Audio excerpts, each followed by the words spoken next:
Hi, Masterpiece friends. It's Vicki Schauhorn with Masterpiece Podcast. Last time we spoke, we talked a lot about the power of a dream. And we talked about Moses, the life of Moses, which is extraordinary and one of my favorite stories to share. Well, we know that Moses came from difficult background, right? We know that he did not believe he was worthy of the calling that God had given him. He questioned God, right? Who am I? But sometimes we do that too. Sometimes we question the calling that God has on our life. Maybe we don't even know what the calling is on our life. Today, I want to take some time to share with you the power of a dream, the power of a vision, and that you were created for such a time as this. You were created for a purpose in a plan. We're going to dig in and learn how do we discover our calling? And at the same time, how do we protect that calling on life's journey? Stay tuned.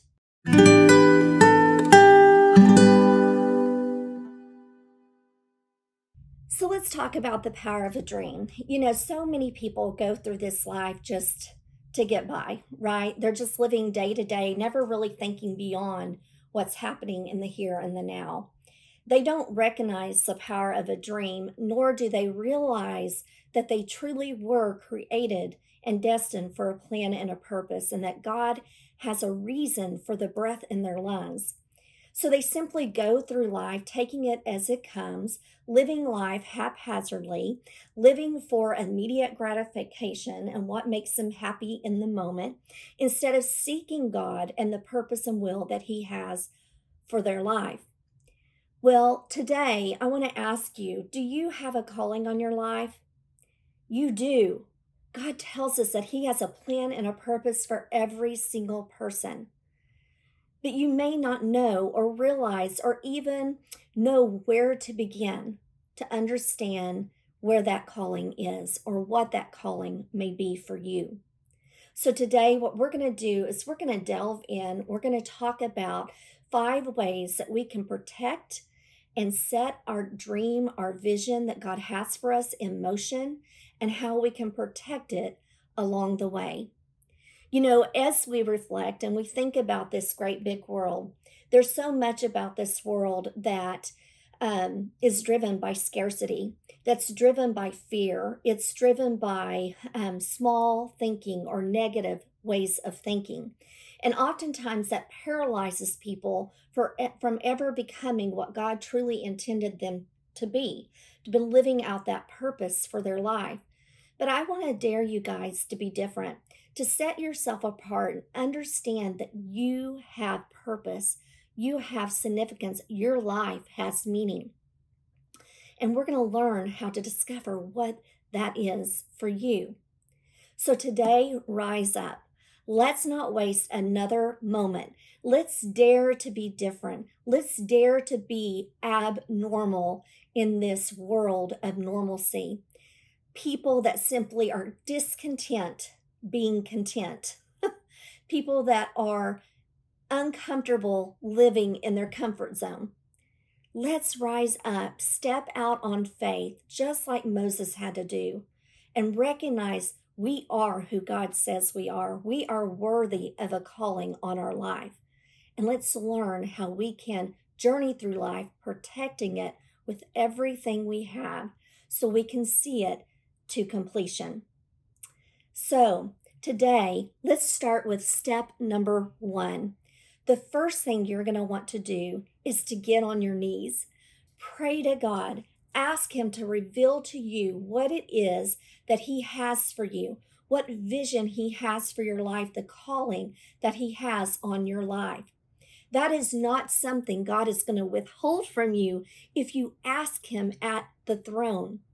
Ask and then be still and allow God to speak into your life and to show you that vision that He has for you, that plan and that purpose. Now, how are you going to know if it's something that is a calling on your life? I believe it has significance attached to it.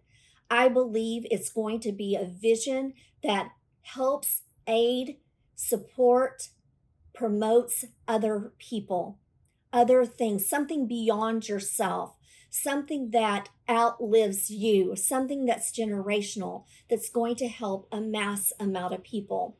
I truly believe it's a life of significance, and that's where your calling will begin. Number two, set boundaries around that calling on your life.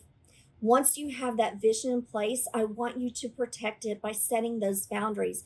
There may be some things you have to say no to that maybe have been a part of your life, but they don't serve your greater vision, your greater purpose. And you may have to deter from that for a time to be able to focus and make that calling on your life a priority. The third thing that you're going to want to do is to put it into a vision board. Create a vision board, an action plan, a board that's going to support that vision that God has for you. Create a vision with pictures, put on there Bible verses that speak to you, that speak God's truth about who you are, that you are who God says you are, and allow that to be your daily reminder that your life serves a greater good. And the fourth thing that you're going to want to do is you're going to want to take action. Put into action what it is that God has for you. Be a doer of the word, not just a hearer of the word, right? James tells us that. And so I want to encourage you to then go to work towards that vision, go to work towards making steps, bite sized steps that are going to lead you in the direction of the outcome that you believe God has given you, the vision that He has in store for you, living your life out to be who God created you to be in that process. Now, it's going to take it's some effort on your part. Just because you say yes to the vision that God has for you does not mean life stops, pauses, steps aside just for you to go attain it. In fact, a lot of times, oftentimes, you're going to be challenged in that process. Satan is going to try to steal, kill, and destroy and take away this vision from you because he does not want you to make a greater impact on this world. And that is going to be where your faith steps in, and you have to step up, knowing that God is beside you and He's going to lead you through it. Listen to your truth teller, listen to who God says you are, and tell Satan to take a step back and that you're following the Lord God and Him only will you serve. I will tell you right now, when we look at Moses' life, he had to have faith. He had to have perseverance. He had to have a mindset that was unwavering. He had to be relentless in the pursuit of the vision God had for him. He had to have a heart of servitude. He had to have grit, right?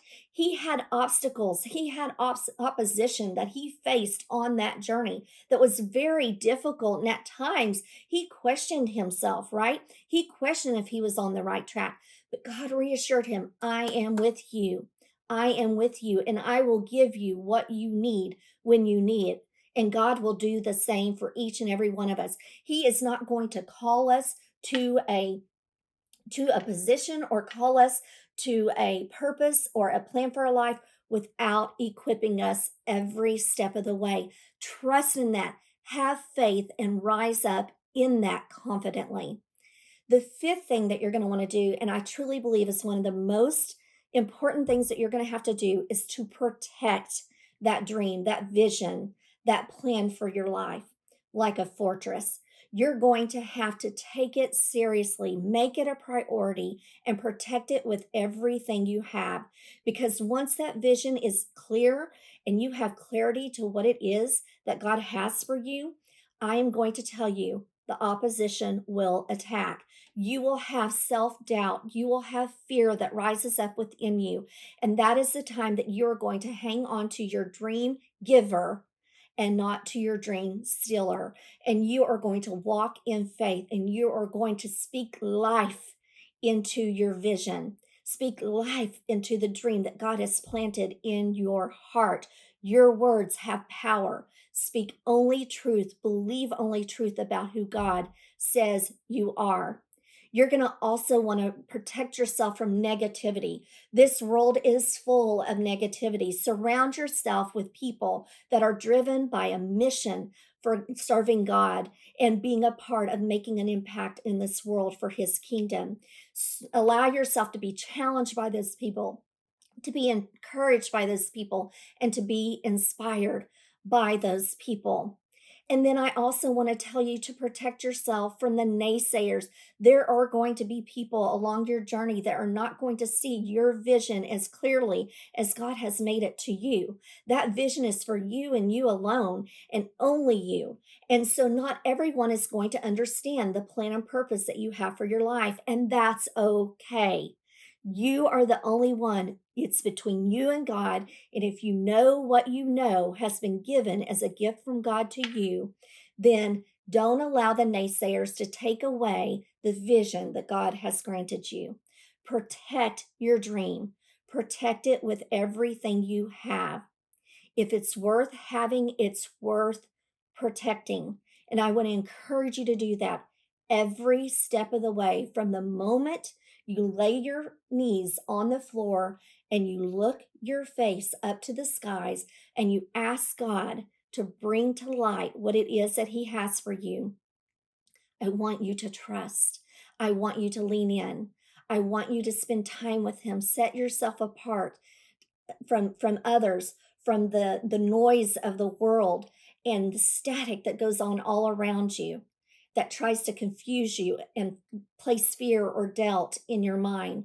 And trust the one who has given that vision for you, and allow him to speak into your life and then take you by the hand and lead you into your greater calling, so that you can experience all the goodness that God has for you, and that you can become the person that He created you to be along that journey.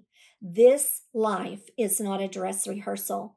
We get one shot at it. Let's live it full out for His kingdom, His glory. Let your story be His glory.